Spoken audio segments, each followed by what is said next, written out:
Los cargos que se le imputan pueden significar su destitución como alcalde y dejarlo fuera de la carrera para llegar a liderar Turquía. Tema, el de Turquía, para conversar esta mañana con Alberto Rojas, director del Observatorio de Asuntos Internacionales de la Universidad Finisterra. Bienvenido, Alberto. Hola Ramón, ¿cómo estás? En esa larga lista que mencionaba Josefa respecto de los cargos que se le imputan al principal adversario del presidente en ejercicio, le faltó decir que estaba también detrás del apagón de Chile. Prácticamente. O sea, qué cantidad de cosas le están colgando, ¿eh? Pero pensé que me ibas a hablar del listado de los países y la felicidad. Oye, voy a ver después. Sí, ¿En qué parte está Turquía sería llamativo? Sí, vamos a buscarlo. Bueno, sin duda que lo que está pasando en Turquía es importante porque todo lo que pasa en Turquía es importante. Hay que recordar, Turquía es el puente entre Europa y Medio Oriente. Turquía es la bisagra entre Oriente y Occidente. Su ubicación estratégica, ¿verdad? Hacia el Mar Negro, hacia el Mediterráneo, en fin, tiene una serie de elementos que lo convierten en un país en donde lo que pase siempre es importante. Y en ese contexto, este episodio genera mucho ruido, preocupación en el ámbito político nacional e internacional.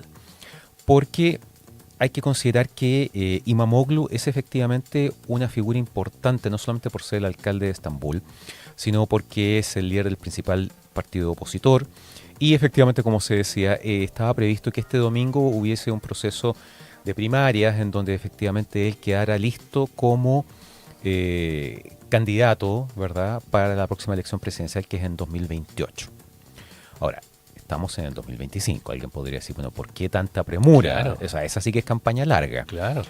Básicamente porque, si nos movemos a la vereda al frente, al oficialismo, nos encontramos con el presidente Recep Tayyip Erdogan, que comenzó siendo alcalde de Estambul, después fue primer ministro, y en 2017 hubo una reforma constitucional impulsada por él, después del fallido golpe de Estado en su contra del 2016. ¿Ya? Y en esa reforma no solamente se cambió el sistema político, él eliminó la figura del primer ministro y concentró todo el poder en la figura del presidente. Obtuvo la presidencia del 2018 y logró la reelección el 2023. La Constitución turca establece la posibilidad de un primer mandato y la reelección, una sola reelección.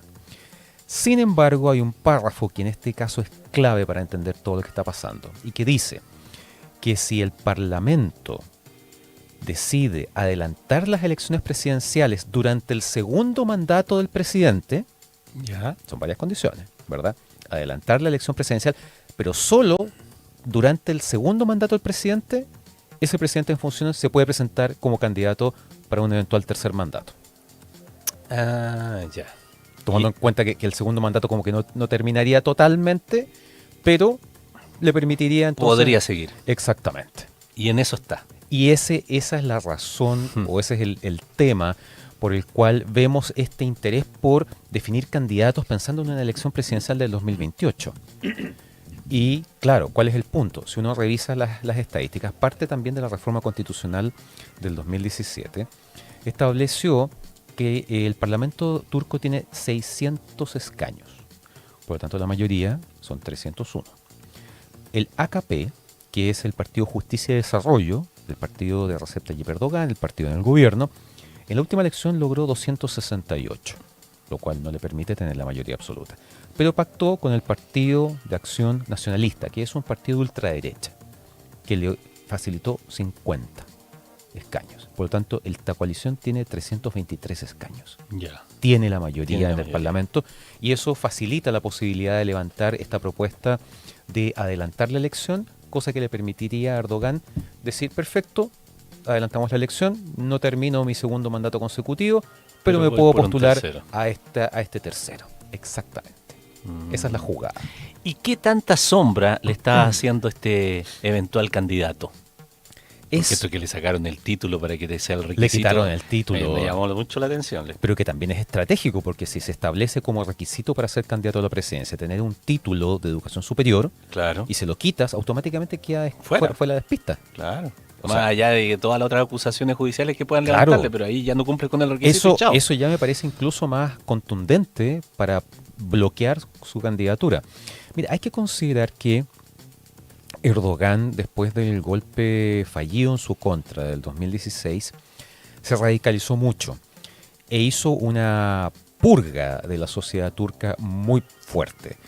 Estamos hablando de que hubo despidos, no solamente purgó las Fuerzas Armadas, los medios de comunicación, las universidades, etcétera. O sea, en ese sentido, Erdogan acumuló aún mucho más poder del que tenía antes, después de este fallido intento de golpe de Estado en su contra. Por una facción del ejército que en el fondo consideraba que Erdogan se estaba desviando de lo que era el lineamiento histórico de Turquía. ¿Por qué? Y con esto hago una pequeña pausa histórica, digamos.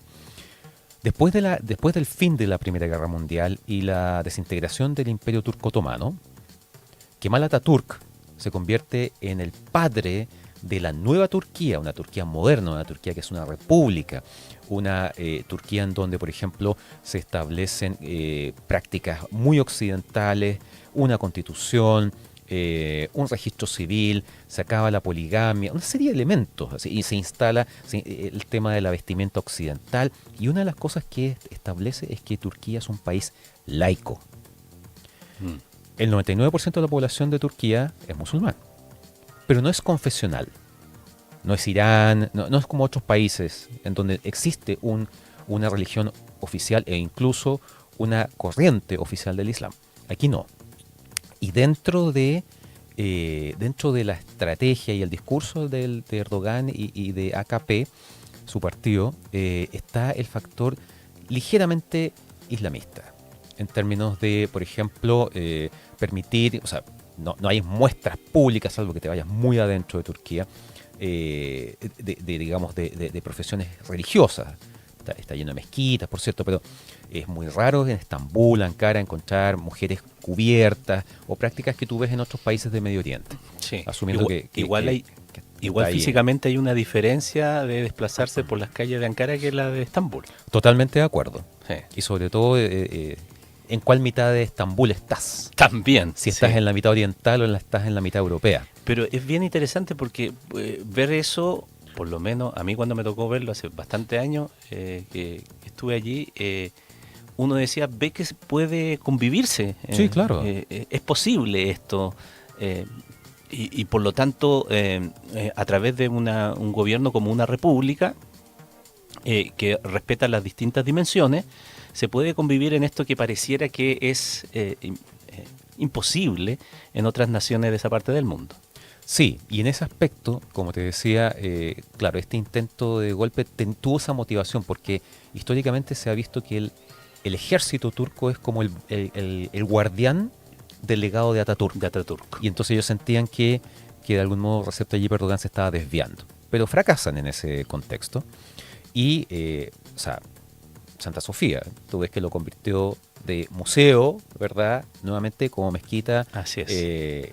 En donde se hacen todas las ceremonias, todos los ritos religiosos propios. Entonces, esos son algunos aspectos que de algún modo han ido generando preocupación dentro de la sociedad turca y por eso este alcalde se ha ido volviendo tan popular, porque si bien hay sectores muy fuertes de la sociedad turca que están fuertemente comprometidos con un alto respaldo a Recep Tayyip Erdogan, también hay sectores que no se sienten cómodos con este gobierno, que lo califican muchas veces de un gobierno autócrata.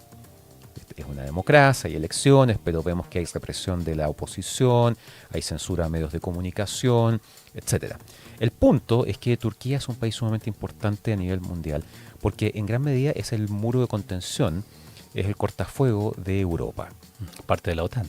Es miembro parte de la OTAN, que siempre ha tenido la particularidad de coquetear con Rusia y al mismo tiempo ser parte de la OTAN. Esa es una cosa, y que de algún modo lo vimos, esta cercanía estratégica que tiene con Rusia, por ejemplo, cuando lograron el acuerdo para la exportación de granos desde Ucrania. Claro, que ese fue un gran logro de Naciones Unidas junto con Turquía. Y a eso le sumamos que dentro de la mirada geopolítica de Erdogan está este concepto del neo-otomanismo. Es decir, el protagonismo de Turquía a nivel del siglo XXI.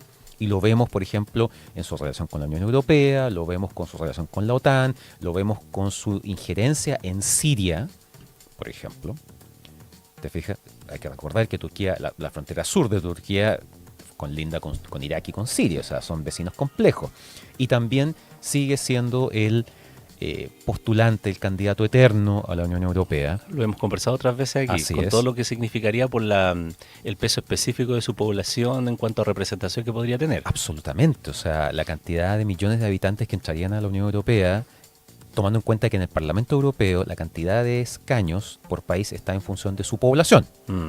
Y por otro lado, o sea, la Unión Europea llega hasta el borde de verdad de Turquía, pero eso significa entrar a Turquía, la Unión Europea termina con frontera con Siria, con Irak y con Irán. Y eso claramente no va a pasar, hay que decirlo.